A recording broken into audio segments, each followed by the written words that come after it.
Не забудьте подписаться на наш канал, чтобы увидеть такие автомобили.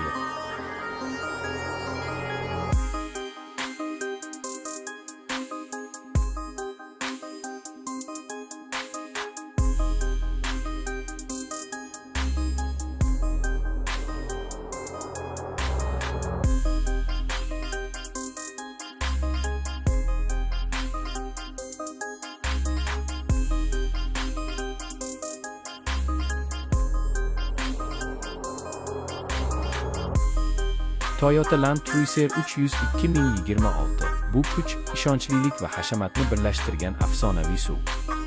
Land Cruiser nomi 1951 yildan beri eng og'ir sharoitlarda ham ishonchli avtomobil sifatida tanilib keladi. 300 seriyasi ushbu tarixni zamonaviy texnologiyalar va qulaylik bilan davom ettiradi. 2026 yilgi model tashqi ko'rinishda juda salobatli. Katta radiator panjarasi, LED faralar va baland kuzov unga haqiqiy yo'l qiroli ko'rinishini beradi. Yuqori klerens va keng g'ildiraklar off-road imkoniyatlarini darhol ko'rsatadi. Salon ichida esa hashamat va qulaylik ustun.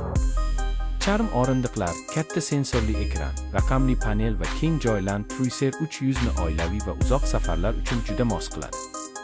3 qator o'rindiqlar va katta yukxona amaliy jihatdan ham qulay. Dvigatel qatorida va 6 twin turbo benzin va dizel variantlari mavjud.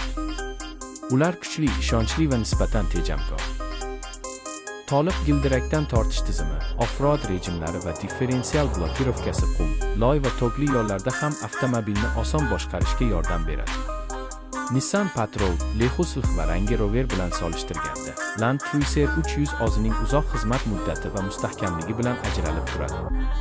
Narxi yuqori bo'lsa ham, u o'z qiymatini to'liq oqlaydi. 2026 yilgi Toyota Land Cruiser 300 bu shahar, safar va eng qiyin yo'llar uchun birdek mos bo'lgan haqiqiy universal SUV.